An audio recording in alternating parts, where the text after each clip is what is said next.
Welcome to money cooking. நம்ம இப்போ எங்கே வந்திருக்கோன்னு பார்த்தீங்கன்னா, விழுப்புரம் காக்குப்பத்தில் உள்ள ஐயனார் கோயிலுக்கு தாங்க வந்திருக்கோம். இந்த கோவில் ரொம்ப ஃபேமஸ்ன்னு சொல்லியிருந்தாங்க. நான் இப்போ தான் ஃபஸ்ட் டைம் போகிறேன். இந்த கோவில் ஆனால் பார்க்கவே ரொம்ப நல்லா இருக்குங்க. அதுவும் மட்டும் இல்லாமல் இந்த கோவிலில் வந்து திருமண தடை நீங்கள் குழந்தையின்மை பெற வேண்டிக்கிட்டு நிறைய குதிரை பொம்மையை வாங்கி வச்சுருந்தாங்க. பில்லி, சூனியம், ஏவல் இது போன்ற ஒரு பிரச்சனைகளுக்கும் இங்கே வந்து போனால் ஒரு தீர்வு கிடைக்கும்னு சொல்லியிருந்தாங்க. நம்மளுமே எலுமிச்சப்பழம் வாங்கி பூசாலி கையில் கொடுத்து நம்மளுமே சுற்றி போட்டுக்கிட்டோம்.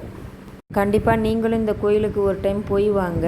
நம்மளுடைய வீட்டில் உள்ள பிரச்சனைகளும் தீரும். இன்றைக்கி நம்ம அட்சய திருதி அன்னைக்கு போனதுனால பொண்ணும் பொருளும் வாங்குறது மட்டும் இல்லாமல் இந்த மாதிரி இல்லாதவங்களுக்கு நம்மளால் முடிஞ்ச கொஞ்சம் அரிசி காய்கறி வாங்கி தந்தாலும் நல்லது தாங்க. நம்பி கையாலே ஒரு 5 பேருக்கு வாங்கி கொடுத்துட்டு அங்கேவே அன்னதானம் போட்டாங்க. சாப்பிட்டு அதோட விழுப்புரத்தில் உள்ள நம்ம காமராஜர் ஸ்ட்ரீட்டு நகை கடைக்கு வந்தாச்சுங்க. இங்கே பாருங்கள், இந்த எல்லா நகை கடையுமே செம கூட்டாங்க. சரி, நம்மளால் முடிஞ்சது ஒரு சின்ன காயின் எடுப்போன்னுட்டு வெள்ளியால் ஒரு 5 கிராம் காயின் தாங்க 550 ரூபா வந்துச்சு. நம்ம எடுத்துக்கிட்டு அதோட